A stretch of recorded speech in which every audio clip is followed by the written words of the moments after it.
नमस्कार दोस्तों, मैं अभिजीत सर्वज्ञ आपका 360 स्टडी में बहुत बहुत स्वागत करता हूँ। दोस्तों, हमने पिछले थ्योरी ऑफ स्ट्रक्चर के वीडियो में हमने डायरेक्ट स्ट्रेस और बेंडिंग स्ट्रेस पूरा यूनिट एक ही लेक्चर में एक ही वीडियो में कवर किया है। तो चले आज का यूनिट हम देखते हैं। आज हम थ्योरी ऑफ स्ट्रक्चर का सेकंड यूनिट जो कि स्लोप एंड डिप्लेक्शन है वो हम एक ही लेक्चर में कवर करेंगे। अगर आप diploma, degree in civil engineering and कोई भी कॉम्पिटिटिव एग्जाम का प्रिपरेशन कर रहे हैं तो आप 360 स्टडी पर आप हर एक सब्जेक्ट का पूरे डिटेल में कॉम्पिटिटिव एग्जाम के लिए, डिप्लोमा के लिए और डिग्री के लिए आपको हर एक वीडियो महत्वपूर्ण है। आप उसको जरूर देखिए। प्लेलिस्ट में सभी वीडियो आपको मिल जाएंगे। थ्योरी ऑफ स्ट्रक्चर का जो पहला वीडियो है जो कि डायरेक्ट एंड बेंडिंग स्ट्रेसेस है, आप प्लेलिस्ट में जाइए थ्योरी ऑफ स्ट्रक्चर के और उधर भी देख सकते हैं या इस वीडियो के डिस्क्रिप्शन में भी वो लिंक आपको अवेलेबल होगा। आप ऐसे भी बोल सकते हैं स्ट्रक्चरल एनालिसिस। ठीक है, आज यूनिट सेकंड स्टार्ट करेंगे, स्लोप एंड डिफ्लेक्शन। ठीक है, तो first of all what is slope and deflection. जो बेसिक कंसेप्ट है स्लोप एंड डिफ्लेक्शन का मैं आपको बताने जा रहा हूं। ध्यान से देखिए, एक बार ही करना है हमको।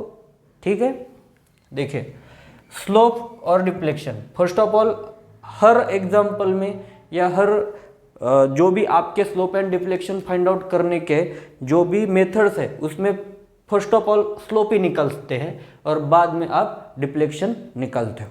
ठीक है, ये बात जरूरी है, ये ध्यान में रखिए। क्या फर्स्टली हम स्लोप ही निकालते हैं कोई भी मेथड हो और बाद में डिफ्लेक्शन निकालते हैं। ठीक है, तो स्लोप और डिफ्लेक्शन एक कंसेप्ट क्या है। ठीक है, मैं बताता हूँ, बहुत आसान है, बहुत सिंपल है, आप देख लीजिए।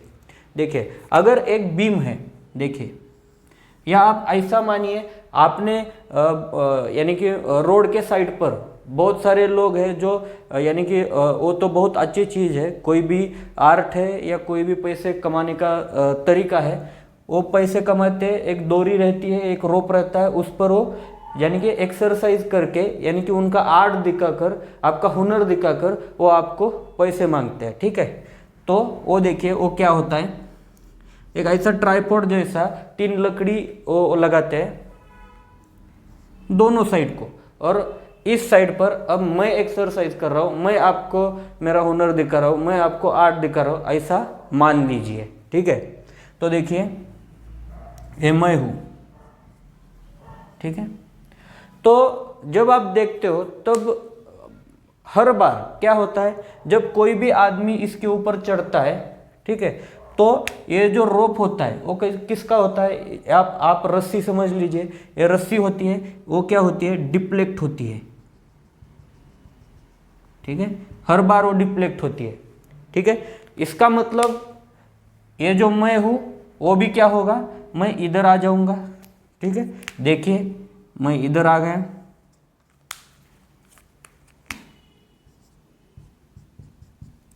ठीक है, ये जो ओरिजिनल रोप है और बाद में मैं ऊपर चढ़ने के बाद, मैं जब इस रोप पर ऊपर चढ़ गया उसके बाद इसको क्या हुआ, लोड आने की वजह से वो बेंड हो गया।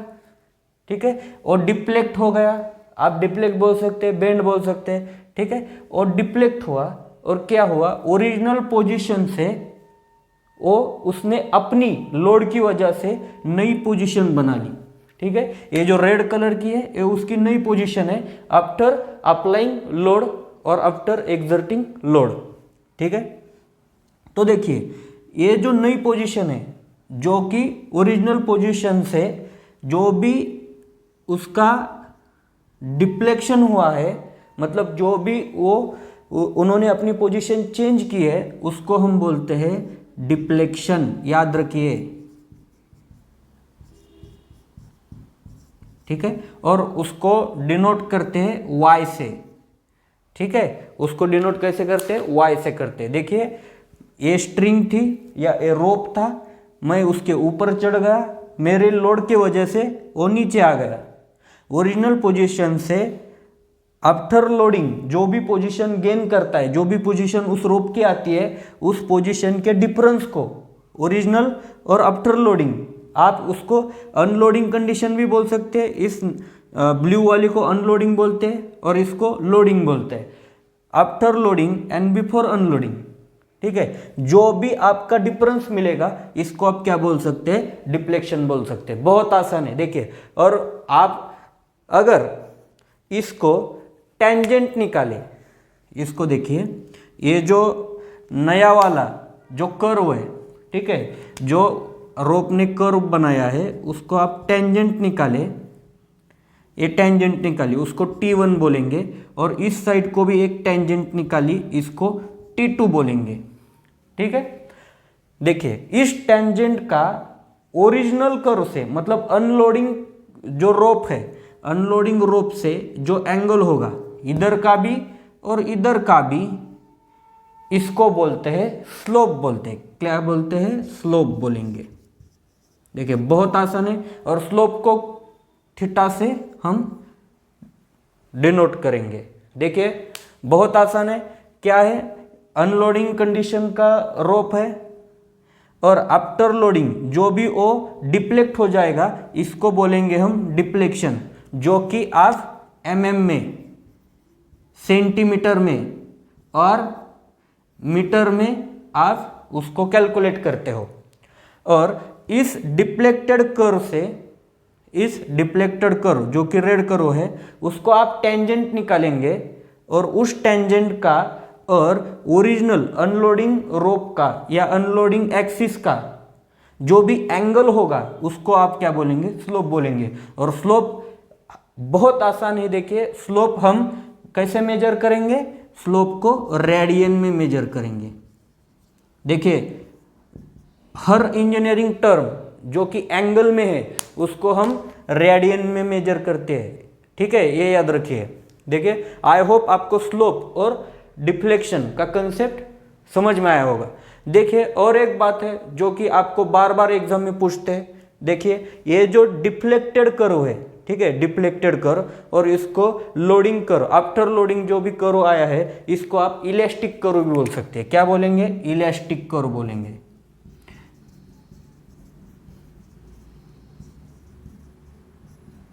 देखिए बहुत आसान है, इसमें बहुत सारे एमसीक्यू आ जाते हैं। देखिए ये जो स्लोप किसको बोलते हैं, after if you draw the tangent to the elastic curve then angle between tangent and unloading axis, this known as slope. Loading and unloading axis, the difference between loading and unloading axis is known as deflection. वो किस में major करेंगे, mm में करेंगे, centimetre करेंगे और metre में करेंगे। स्लोप किस में मेजर करते हैं, रेडियन में। और जो डिफ्लेक्टेड कर्व है इसको आप इलास्टिक कर्व बोलते हैं, ठीक है। आपको ये एग्जाम में आता है। चलो अब क्या करेंगे हम, स्लोप और डिफ्लेक्शन मेजर करने के लिए कौन कौन से मेथड है ये देखेंगे। तो कौन कौन से मेथड है, इसके लिए एक बहुत अच्छी और सिंपल मैं एक ट्रिक्स बताता हूँ। ये मेरी ट्रिक्स है, आपको समझ में आती है तो आप इसको इस्तेमाल कर सकते हैं। अगर आपको नहीं आती तो आपकी खुद की ट्रिक्स होगी, ठीक है। तो देखिए मैक्यूलीज, देखिए मैं लिखता हूँ, ट्रिक्स लिखता हूँ, उसके हिसाब से हम देखेंगे। मैक्यूलीज और कास्टिंग्लियानो ने कॉन्जुगेट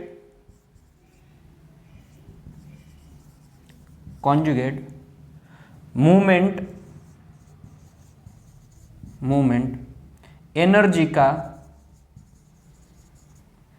यूनिट बनाया। देखिए मैंने क्या लिखा है, ये बहुत बहुत इंपॉर्टेंट है। आपको जो 6 जो मेथड्स है slope and deflection find out करने के, आपको एग्जाम में पूछते हैं, ठीक है। या कोई भी एक मेथड दी जाएगी और पूछेंगे which which of the following method is use to calculate the slope and deflection. ठीक है, तो मैं बताता हूं। देखिए, मैक्यूलिस और कास्टिग्लियानो ने कॉन्जुगेट मूवमेंट एनर्जी का यूनिट बनाया। एक सेंटेंस है, इसमें 6 यूनिट छुपी हुई है। देखिए, बहुत आसान है, बहुत आसान है। आप सिर्फ को कॉन्सेंट्रेट करके देखिए। इसके समझने के बाद ये जो आपको समझ में आएगा तब आप उसको लिख कर लीजिए। देखिए, मैक्यूलिस इसको क्या बोलेंगे? मैक्यूलिस मेथड बोलेंगे। फर्स्ट मैक्यूलिस मेथड, और इसको बोलेंगे double integration method.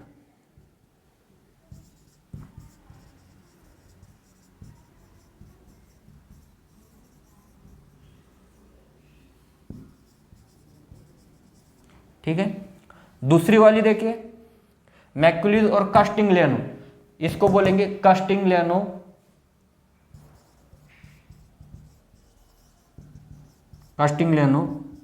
Beam method. ठीक है, थर्ड वाली होगी मैक्यूलिस और कास्टिग्लियानो ने कॉन्जुगेट बीम मेथड। बाद में आएगी कॉन्जुगेट बीम मेथड।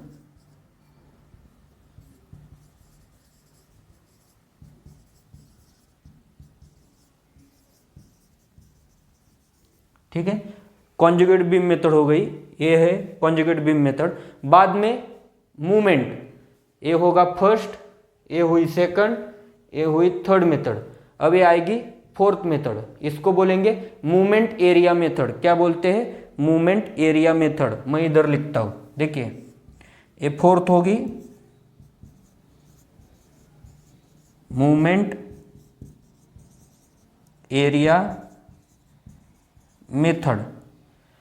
और बाद में क्या होगा? फिफ्थ वाली होगी एनर्जी, तो इसको बोलेंगे strain energy method. Strain energy method. और बाद में जो लास्ट होगी 6, इसको बोलेंगे यूनिट लोड मेथड। ठीक है, ये दोस्तों 6 मेथड हो गई। ये 6 मेथड्स हो गए जो कि slope and deflection find out करने के लिए आपको एग्जाम में क्वेश्चन आते हैं। इसके बेस पर बहुत सारे क्वेश्चन तो सिर्फ आपको ये कौन सी मेथड है या ये मेथड किसके लिए यूज करते हैं, ऐसे क्वेश्चन आते हैं। फॉर एग्जांपल, मैं एग्जांपल देता हूँ, the Castigliano method is use for, first option आता है to calculate movement, second option आता है to calculate shear force, third option आता है to calculate slope and deflection, और फोर्थ ऑप्शन आता है ऑल दीज अबव। तो आपका आंसर क्या होगा? Slope and deflection. ठीक है, बाद में और सारे जो कि क्वेश्चन है, for example which of the following method use for the calculation of slope and deflection, तो आपका ऑप्शन आ जाएंगे। फर्स्ट वाला आता है स्ट्रेन एनर्जी मेथड, सेकंड वाला आता है मोर्स थ्योरी, थर्ड वाला आता है कास्टिग्लियानो मेथड, और फोर्थ वाला आएगा डार्सिस इक्वेशन। तो आपका क्या आंसर आ जाएगा? कास्टिग्लियानो और स्ट्रेन एनर्जी मेथड। देखिए, ये सारे मेथड्स है और आपको इसका यूज करके करेक्ट आंसर एग्जाम में लिखना है। देखिए, फर्स्ट वाला मैंने ट्रिक्स कौन सी बताई, मैं एक बार आपसे रिपीट करता हूँ। मैक्यूलिस और कास्टिग्लियानो ने, ये 2 आदमी है, मैक्यूलिस और कास्टिग्लियानो ने क्या कर दिया? कॉन्जुगेट मूवमेंट एनर्जी का यूनिट बनाया। ये देखिए, उन्होंने, आप ऐसा समझ लीजिए, उन्होंने इनोवेशन किया है। किसका? कॉन्जुगेट मूवमेंट एनर्जी का यूनिट बनाकर उन्होंने क्या कर दिया है? कुछ तो रिसर्च किया है, ऐसा आप मान लीजिए।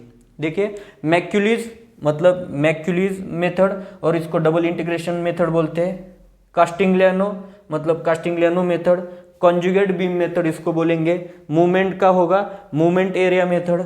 एनर्जी का होगा स्ट्रेन एनर्जी मेथड। यूनिट का होगा यूनिट लोड मेथड। ठीक है, तो ये 6 यूनिट है, सॉरी ये 6 मेथड्स है। आपको एग्जाम में पूछते हैं, आपका इसको याद रखना है। ये किसके लिए यूज करते हैं? Slope and deflection find out करने के लिए। तो फिर हम स्टार्ट करेंगे मैक्यूलिस मेथड। हमें सारे मेथड, जो भी इम्पोर्टेंट मेथड है इसमें, हम आज देखेंगे कि कौन से मेथड में क्या है।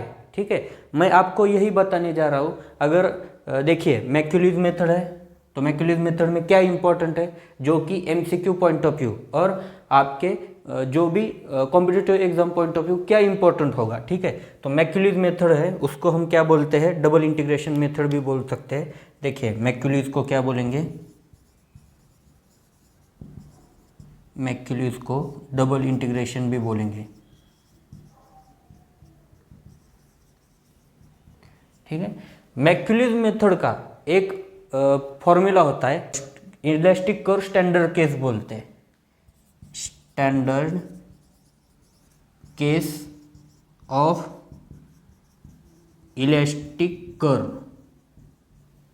ठीक है, इलास्टिक कर्व का जो भी स्टैंडर्ड केस है वो हम देखेंगे, जो कि मैक्यूलिस मेथड में हम यूज करते हैं। तो कौन सा केस है वो जो आपको मिलेगा, वो है E I d square y upon d x square.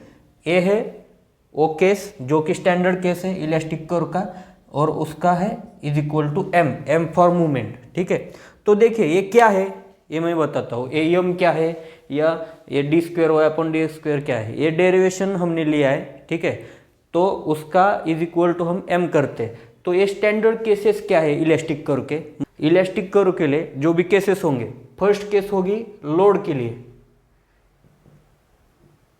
Elastic curve case. ठीक है, फर्स्ट होगी लोड के लिए। लोड के लिए क्या होती है, d⁴y अपॉन dx⁴। ये किसके लिए होती है, लोड के लिए होती है, लोड के लिए। ठीक है, बाद में d³ अपॉन dx², ये जो सेकंड केस है ये होती है शेयर फोर्स के लिए, शेयर फोर्स के लिए। ठीक है, ये होती है शेयर फोर्स के लिए। बाद में होगी d² अपॉन dx², ये होगी मूवमेंट के लिए, मूवमेंट के लिए जो भी बेंडिंग मूवमेंट होगी उसके लिए ये स्टैंडर्ड केस होती है। ठीक है, ये 3 केस आपको समझ में आए होगी। और बाद में जो फोर्थ केस है, देखिए फोर्थ केस होगी dy अपॉन dx, जो कि हम स्लोप निकालने के लिए वो यूज करते, जो अब इसमें हम यूज करेंगे। और फिफ्थ वाली केस होगी सिर्फ y की, सिर्फ y की, वो क्या होगी, डिफ्लेक्शन की।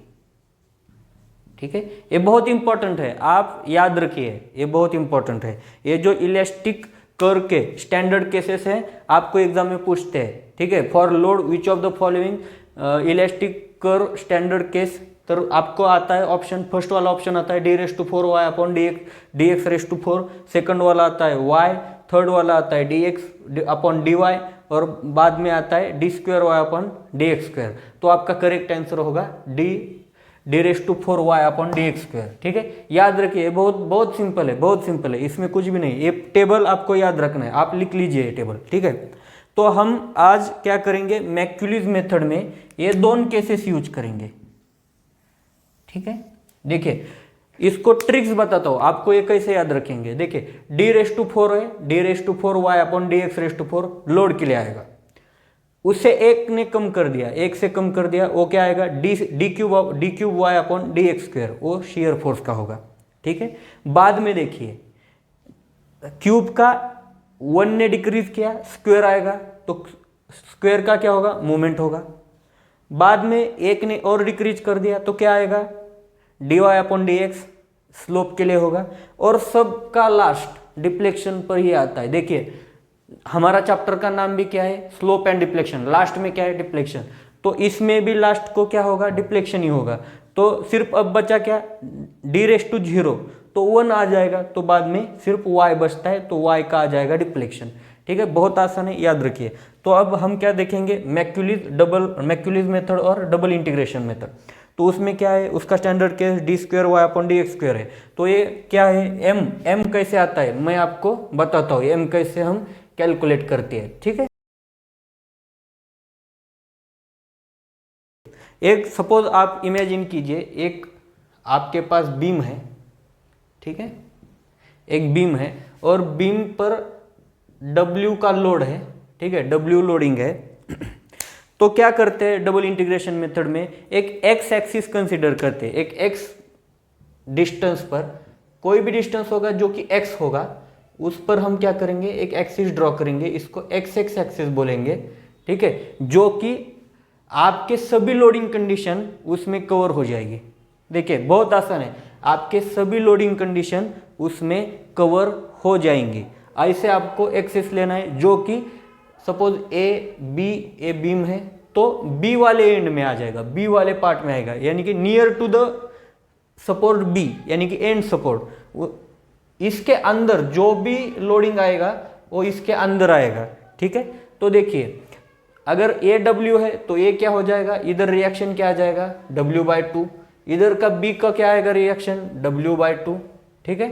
देखिए ये जो डिस्टेंस है W का, यानी कि लोड आएगा, आपको क्या निकालनी है, मूवमेंट निकालनी है अबाउट एक्स एक्स एक्सिस, तो क्या आ जाएगा W इंटू ए डिस्टेंस कितना है, ए डिस्टेंस देखिए ए डिस्टेंस होगा, ये पूरा है, अब अगर इसको हम बोलेंगे पूरा है L, ठीक है, ये पूरा है L, तो L माइनस एक्स आ जाएगा, देखिए L माइनस एक्स, ठीक है। W का मूवमेंट क्या आ जाएगा, load W into perpendicular distance क्या आ जाएगा L, ये पूरा है L माइनस एक्स कर देंगे तो ये इतना मिलेगा, ठीक है, इतना मिलेगा।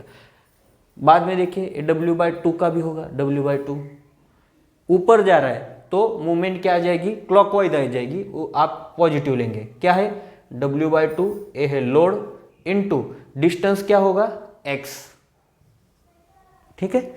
तो ये आ गया आपका m का वैल्यू आ जाएगा। ये आपको सिर्फ कोई भी बीम आ जाए, आपको एंड में एक्स एक्स एक्सिस लेना है और उसके हिसाब से मूवमेंट लेनी है, जो अब मैंने जैसे आपको फाइंड आउट करके दी मूवमेंट, वैसे ही आपको भी निकालनी है और ये इधर रखनी है, ठीक है। ये इधर रखने के बाद आपको फर्स्ट वाला जो इंटीग्रेशन होगा, इसको फर्स्ट वाले इंटीग्रेशन में कन्वर्ट कर दीजिए। देखिए क्या आ जाएगा, EI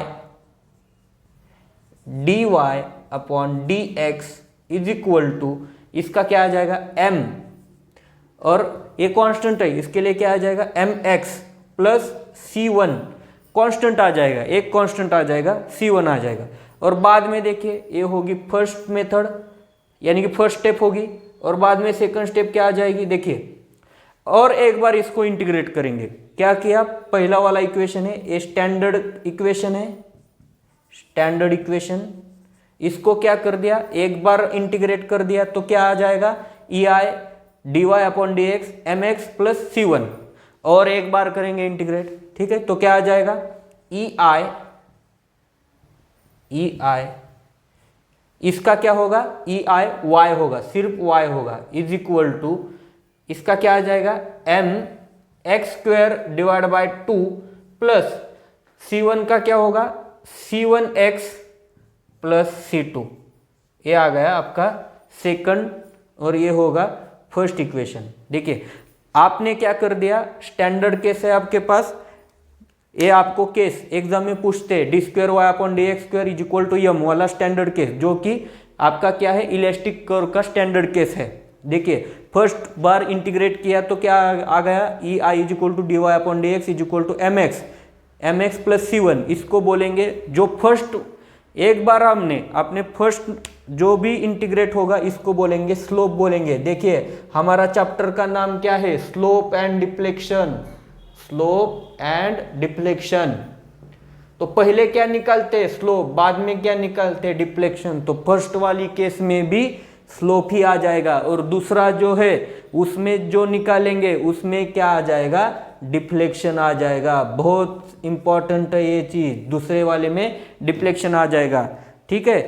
तो ये हो गई आपकी डबल इंटीग्रेशन मेथड। क्यों बोलेंगे डबल इंटीग्रेशन मेथड, क्योंकि उसको डबल इंटीग्रेशन किया है, फर्स्ट बार किया तो स्लोप आ गया, सेकंड बार किया तो डिफ्लेक्शन आ गया, ठीक है। इसको मैक्यूलिस मेथड बोलते। देखिए मोमेंट एरिया मेथड में क्या होगा, आपका एक बीम होगा, ठीक है, बीम पर लोडिंग आया है, तो इसका आपका जो म्यू डायग्राम होगी, या इसको आप मूवमेंट डायग्राम भी बोलते हैं, मूवमेंट क्या आ जाएगा इसका, ये ऐसी मूवमेंट डायग्राम आ जाएगी WL/4 वाली, ठीक है। तो या आप कोई भी लीजिए, आपको मैन्युअली भी कैलकुलेट कर सकते हैं, इसको सिर्फ हम क्या बोलेंगे, मूवमेंट डायग्राम। देखिए, तो मोमेंट एरिया मेथड में क्या होता है, इसका एरिया हम कैलकुलेट करते हैं, एरिया ड्रॉ करेंगे और बाद में इसका एरिया का यूज करके हम क्या करेंगे, मोमेंट एरिया मेथड से स्लोप एंड डिफ्लेक्शन कैलकुलेट करेंगे। देखिए, सबसे क्या करेंगे, सब मेथड से हम क्या करने वाले, slope and deflection he calculate करेंगे। देखिए, मोमेंट एरिया मेथड में दो थ्योरीज होती है। आपको क्वेश्चन में पूछते हैं which of the theories are given by moment area method, तो पहली होती है फर्स्ट थ्योरी और सेकंड होती है सेकंड थ्योरी। फर्स्ट थ्योरी में देखिए बहुत इंपॉर्टेंट है, चैप्टर का नाम क्या है, हमारे यूनिट का नाम क्या है, स्लोप एंड डिफ्लेक्शन। तो पहले क्या निकलते स्लोप, दूसरे में क्या निकलते डिफ्लेक्शन, तो ऑब्वियसली फर्स्ट थ्योरी में स्लोप निकालेंगे और सेकंड में डिफ्लेक्शन निकालेंगे। आपको एग्जाम में एमसीक्यू में पूछते हैं by first theory of moment area method we can find out, option first slope, option number 2 deflection, option number 3 slope and deflection and option number 4 all these above. तो आप first theory से क्या निकालेंगे, slope निकालेंगे, और second theory से वैसे आपको क्वेश्चन आएगा, सिर्फ फर्स्ट थ्योरी के रिप्लेस में क्या होगा, सेकंड थ्योरी होगी और उससे हम क्या निकालेंगे, डिफ्लेक्शन निकालेंगे। बहुत आसान है। देखिए, मोमेंट एरिया मेथड हो गया।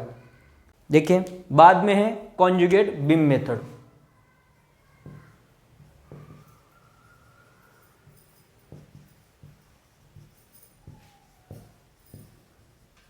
ठीक है, कॉन्जुगेट बीम मेथड, ये मेथड क्या है, कॉन्जुगेट बीम बनाकर हम स्लोप एंड डिफ्लेक्शन कैलकुलेट करेंगे, इसको बोलेंगे कॉन्जुगेट बीम मेथड। बहुत आसान है दोस्तों। आपको कॉन्जुगेट बीम मेथड के केसेस भी आपको एग्जाम में पूछते हैं, केसेस, स्टैंडर्ड केसेस क्या होते हैं। देखिए, मैं आपको केसेस बताता हूं। अगर यानी कि नॉर्मल केस में आपका सिंपल सपोर्ट है, देखिए एक बीम है, उसका सिंपल सपोर्ट है, ये होगी आपकी नॉर्मल केस, नॉर्मल केस। और कॉन्जुगेट बीम क्या हो जाएगा, कॉन्जुगेट बीम, देखिए नॉर्मल केस का कॉन्जुगेट बीम में क्या होगा, कोई चेंज नहीं होता, जैसा आपका सिंपल सपोर्ट है वो सिंपल ही सपोर्ट होगा। बाद में देखिए, अगर आपका फिक्स सपोर्ट है, एक सपोर्ट फिक्स है, तो आपका क्या आ जाएगा, कॉन्जुगेट बीम में आपका फ्री सपोर्ट आ जाएगा। क्या होगा, फ्री होगा।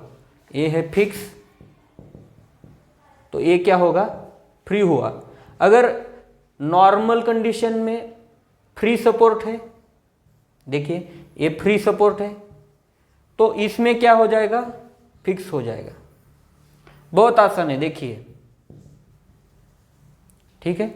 अगर नॉर्मल कंडीशन में देखिए, ये सिंपल सपोर्ट है, एंड का भी सिंपल है और अंदर में इंटरनल हिंज है, तो इसमें क्या आ जाएगा, देखिए इसमें क्या आ जाएगा, सिंपल का तो सिंपल ही रहेगा। देखिए, ये सिंपल का सिंपल ही रह गया, ठीक है।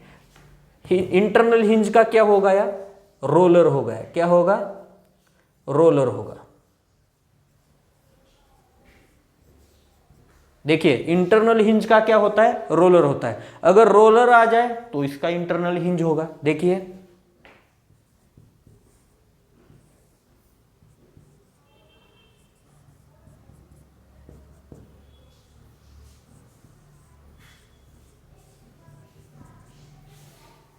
तो इसमें क्या हो जाएगा, इंटरनल हिंज हो जाएगा।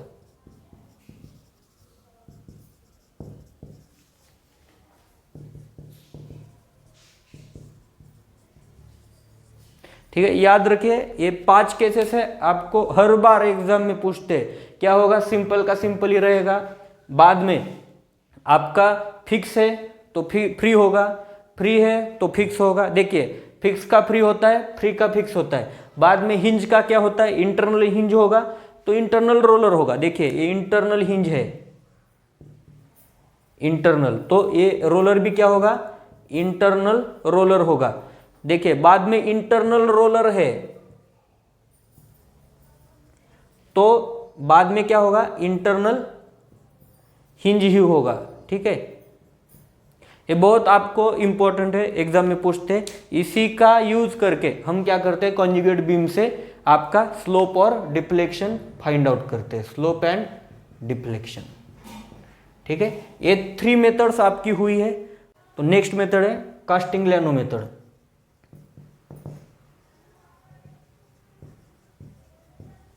तो देखिए कास्टिंग्लियानो मेथड में क्या होता है, कंडीशन सेम ही होती है, सब में क्या करते हैं, सेम मेथड है, सेम मेथड से स्लोप एंड डिफ्लेक्शन हम कैलकुलेट करते हैं। लेकिन आपको सपोज फॉर एग्जांपल देखिए, फॉर एग्जांपल फ्रेम का एग्जांपल लेते हैं। एक फ्रेम है, ये देखिए ये फ्रेम है, और इस फ्रेम में आपको क्या है, आपको क्या कैलकुलेट करना है, ये देखिए A B C D E and F, ये हमारे क्या है, जॉइंट है। और डी को अगर यहाँ पर एक लोड है 15 किलो न्यूटन का, या आप उसको पी भी बोल सकते हैं। ठीक है, अगर यहाँ पर आपको स्लोप एंड डिफ्लेक्शन कैलकुलेट करना है तो आपको क्या करना पड़ता है कास्टिंग्लियानो मेथड में, तो 15 का लोड है तो 15 ही लेकर आपको कैलकुलेशन करने पड़ते हैं। ये कोई नई चीज़ नहीं है। लेकिन आपको अगर यहाँ पर लोड नहीं होगा तो आपको क्या करना पड़ेगा, डमी लोड लेना पड़ेगा। क्या करना पड़ेगा, डमी लोड लेना पड़ेगा। ये नई चीज़ है इसमें, कास्टिग्लियानो मेथड में डमी लोड लेना पड़ेगा। और डमी लोड कितना लेते हैं, 1 किलो न्यूटन का डमी लोड लेते हैं। ठीक है, ये देखिए ये बहुत इंपॉर्टेंट है कास्टिंग्लियानो मेथड में। ठीक है, बाद में होगा यूनिट लोड मेथड। देखिए इसी में देखेंगे, बाद में देखिए यूनिट लोड मेथड।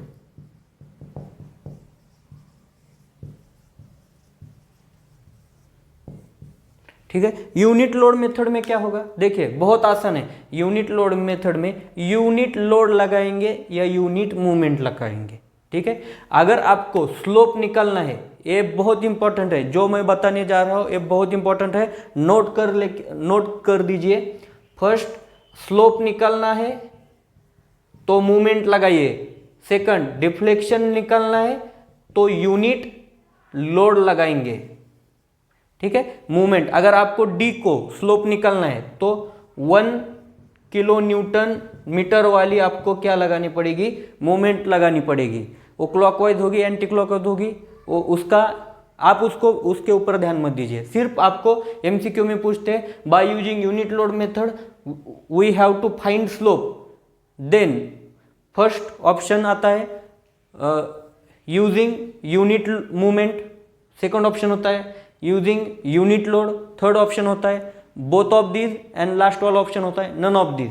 तो आपका आंसर आ जाएगा स्लोप के लिए मूवमेंट आपको यूनिट मूवमेंट लगानी पड़ेगी। मतलब यूनिट का मतलब है 1 यूनिट, मतलब 1 किलो न्यूटन मीटर लगानी पड़ेगी। अगर डिफ्लेक्शन फाइंड आउट करना है तो आपको क्या लगाना पड़ेगा, देखिए यहाँ पर ई है और यहाँ पर एफ है। ठीक है, एफ को आपको क्या करना है, डिफ्लेक्शन फाइंड आउट करना है। तो आपको क्या करना पड़ेगा, इधर का जो भी लोड है उसको हटा दीजिए और बाद में इसको क्या करेंगे, हम यूनिट लोड लगाएंगे, मतलब 1 किलो न्यूटन का लोड लगाएंगे। इस मेथड को बोलते हैं यूनिट लोड मेथड। देखिए 5 मेथड हो गए। इसमें क्या इंपॉर्टेंट है, स्लोप के लिए मूवमेंट लगाते हैं और डिफ्लेक्शन के लिए लोड लगाते हैं।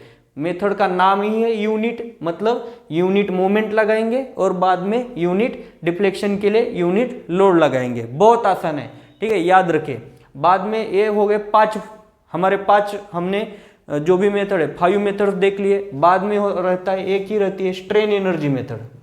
Strain energy method. ठीक है, स्ट्रेन एनर्जी मेथड आपको बस इतना ही पूछते हैं, strain energy method are use for the calculation of option number first find out slope, option number second find out deflection, option number third find out shear force, and option number 4 find out load. तो ये 4 option दिए, बाद में option दिए रहते हैं option A and B. Option B में होता है बी एंड सी। समझ में आ रहा है, ए में क्या लिखा था मैंने, स्लोप लिखा था, बी वाला ऑप्शन था डिफ्लेक्शन था, सी वाला ऑप्शन था शियर फोर्स था, और डी वाला ऑप्शन था लोड था। हमने क्या कर दिया था, स्ट्रेन एनर्जी मेथड से slope and deflection find out किया था। तो उसका करेक्ट ऑप्शन यानी कि पहला दो ए एंड बी आपका क्या होगा, करेक्ट आंसर होगा। जो भी वो आंसर होगा आप उसको टिक करना है। देखिए ऐसे ये सब हमने 6 के 6 मेथड देखी है। जो भी इंपॉर्टेंट मेथड है ये मैंने आपको बता दी है, उसके हिसाब से आपको प्रिपरेशन करना है।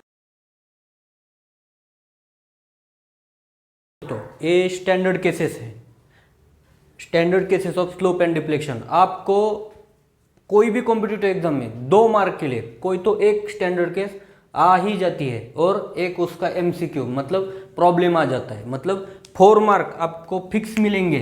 अगर ये केसेस आप करेंगे तो 4 मार्क मिलने ही वाले हैं, ठीक है। तो आपको ये करना चाहिए। देखिए ये स्टैंडर्ड केसेस है, इस केस का यूज करके आप डायरेक्टली आंसर निकाल सकते हैं या आपको डायरेक्टली एमसीक्यू में एज इट इज आपको पूछा जाएगा, टाइप ऑफ बीम बताया जाएगा, टाइप ऑफ बीम आपको दिया जाता है और उसका स्लोप क्या है या उसका डिप्लेक्शन क्या है ये पूछते हैं, ठीक है।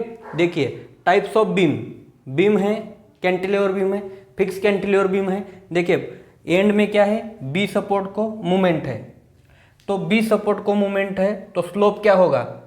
देखिए ये आपको याद रखना है, ठीक है। एक कैसे आया क्या आया इसका डेरिवेशन बहुत है, तो आपको ये 6 केसेस है, सिर्फ 6 केसेस है। आपको आप क्या कीजिए, उसको दीवार पर वॉल पर क्या कर दीजिए, वॉल पर लगा दीजिए और हर दिन 2 बार इसको देखिए। 15 दिन में या 15 डे या 13 डे में आपका ये क्या होगा, आपको याद आ जाएगा। अब मैं उसकी ट्रिक भी बताऊंगा। देखिए आगे चलते हैं। फिक्स कैंटिलीवर बीम है, ठीक है, एंड में मूवमेंट लगता है तो स्लोप क्या आ जाएगा, ml अपॉन EI। देखिए m into L upon EI क्या है, फ्लेक्सुरल रिजिडिटी है, ठीक है। तो ये बाद में डिप्लेक्शन क्या होता है, डिप्लेक्शन को हम y बोलते हैं, y से डिनोट करते हैं, तो ये क्या आ जाएगा ml स्क्वायर अपॉन 2EI। देखिए बाद में है फिक्स बीम है, एक एंड है आपका, वन एंड कैंटिलीवर है और उस पर आपका पॉइंट लोड लग रहा है W, तो क्या आ जाएगा, थीटा बी आ जाएगा W square upon 2EI and deflection आ जाएगा y is equal to WL cube upon 3EI।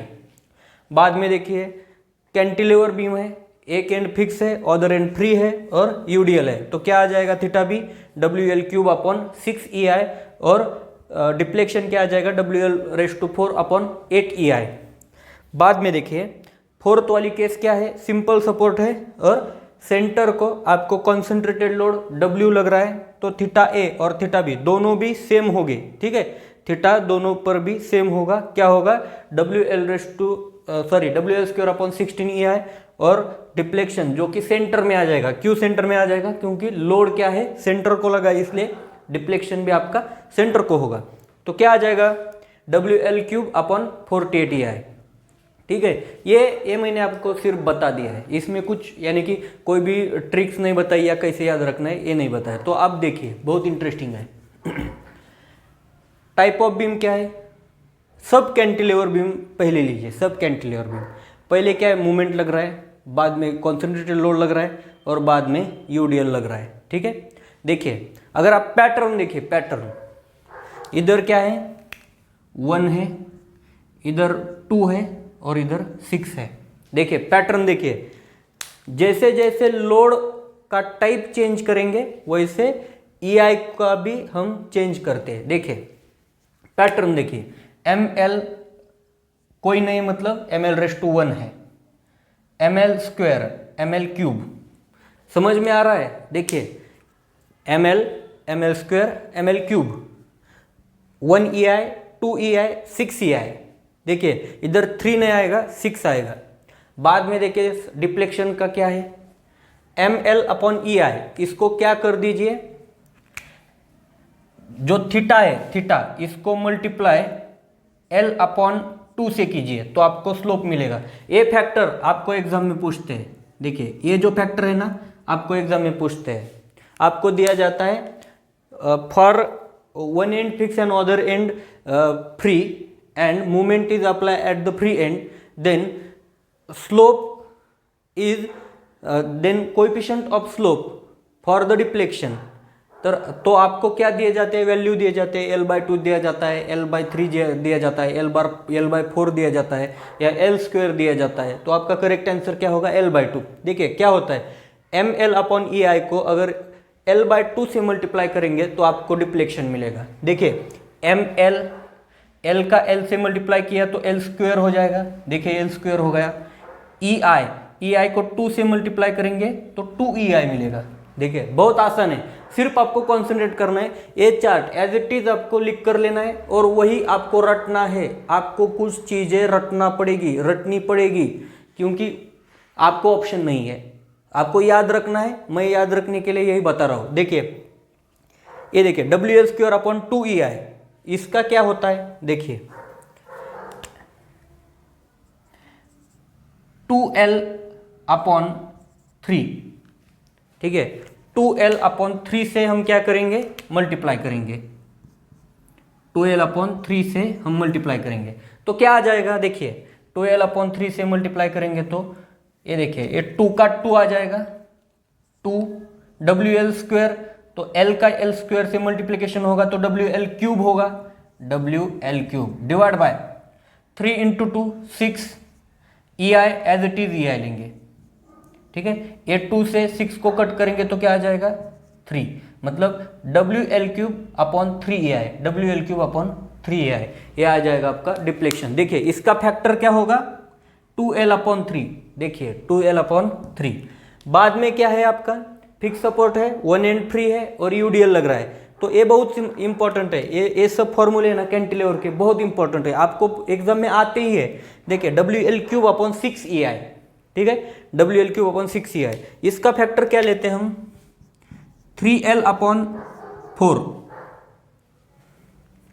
देखिए 3l/4 तो इसका क्या आ जाएगा, L का L से मल्टीप्लिकेशन होगा मतलब L⁻³ × L⁻⁴ आ जाएगा। देखिए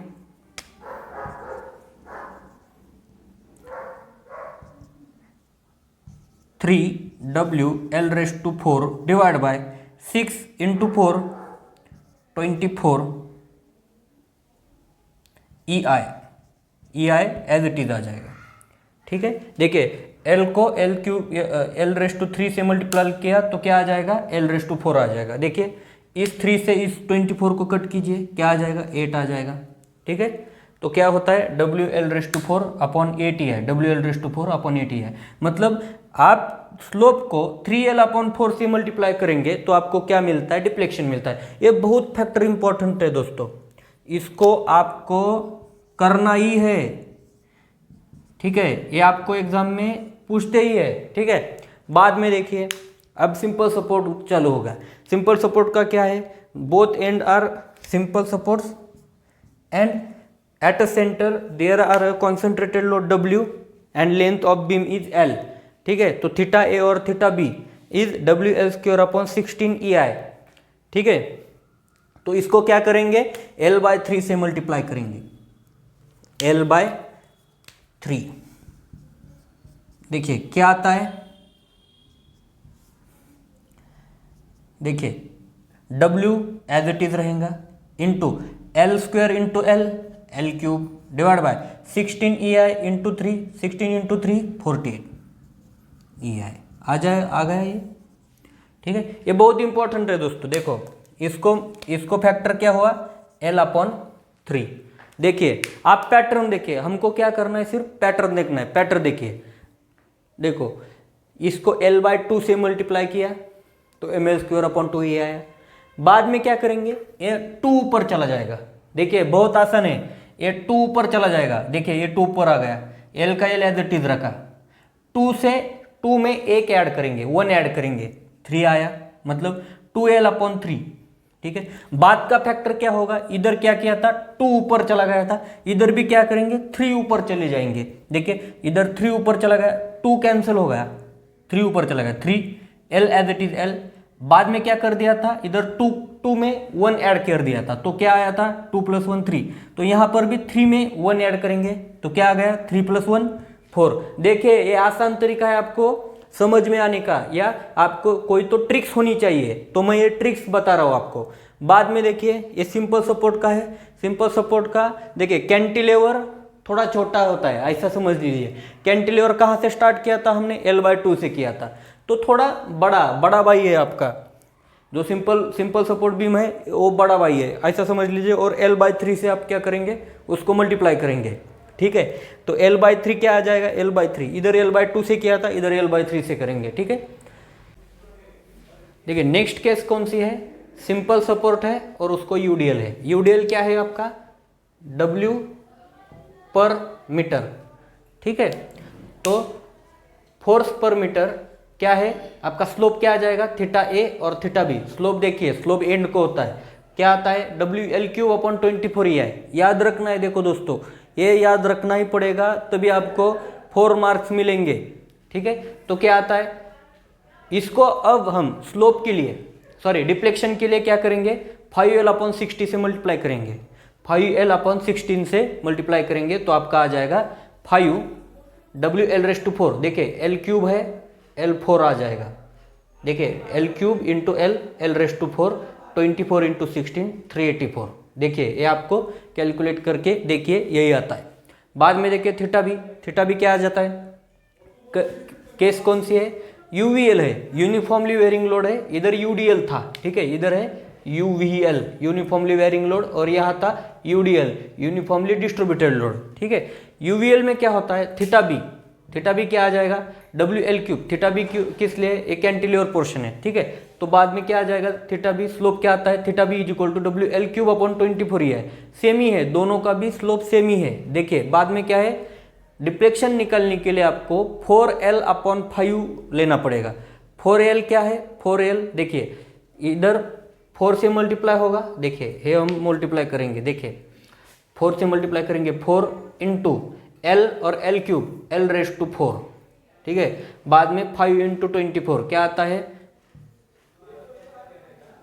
120EI, ठीक है।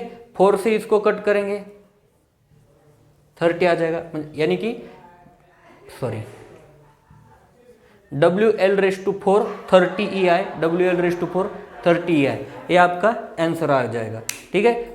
देखिए ये फैक्टर आपको याद रखना पड़ेगा, और बाद में आपको क्या और चीज़ याद रखनी है, देखिए ये जो फॉर्मूला है स्लोप के और डिफ्लेक्शन के, ये बहुत इंपॉर्टेंट है, आपको 4 मार्क देने वाले हैं, ठीक है। आई होप सो आपको ये पसंद आया होगा। देखिए हम क्या कर रहे हैं, सभी सब्जेक्ट के chapter wise, unit wise series बना रहे हैं, ठीक है। इसमें क्या आएगा, आपको थ्योरी आ जाएगा और MCQ पार्ट आ जाएगा, ठीक है। सभी सिविल इंजीनियरिंग के सब्जेक्ट के आपको यहाँ पर वीडियो लेक्चर मिलेंगे, उसमें थ्योरी कंसेप्ट है और थ्योरी के ऊपर आपको MCQ मिलेंगे, ठीक है। MCQ का भी वीडियो आ जाएंगे, ठीक है। आई होप सो ये हमारा जो भी हमने इनिशिएटिव लिया है ये आपको पसंद आ रहा होगा, ठीक है। तो प्लीज़ अगर आपको ये पसंद है तो लाइक कीजिए। ये जो कंटेंट है सभी स्टूडेंट तक, जो भी इसके यानी कि हकदार है, जो अच्छी तरह से पढ़ाई करना चाहते हैं और पैसे की वजह से कोई अच्छा क्लास वो ज्वाइन नहीं कर सकते, उन लोगों तक ये पहुंचाइए, ये मेरी आपको रिक्वेस्ट होगी। क्योंकि हम कोई भी पैसा नहीं लेकर ये पढ़ा रहे हैं, ठीक है। हमारा मोटिव यही है जो कि हमारे कॉन्स्टिट्यूशन में है, राइट टू एजुकेशन, जो आपको शिक्षा लेने का अधिकार है और सबको है, ठीक है। तो वही हमारा प्रयास है, यानी कि एक बहुत छोटा सा कंट्रीब्यूशन है, ठीक है। तो आपको पसंद आया हो तो शेयर कीजिए और चैनल को सब्सक्राइब कीजिए, ठीक है। आपको यही करना है, एक ही चीज़ करनी है, एक ही, सिर्फ एक ही, आपको शेयर करना है, ठीक है। बहुत सारे लोगों तक ये पहुंचना चाहिए और उनको कोई तो यानी कि 1% तक हेल्प होगी तो भी हमारा मोटिव यानी कि कंप्लीट हो जाएगा। बहुत बहुत धन्यवाद।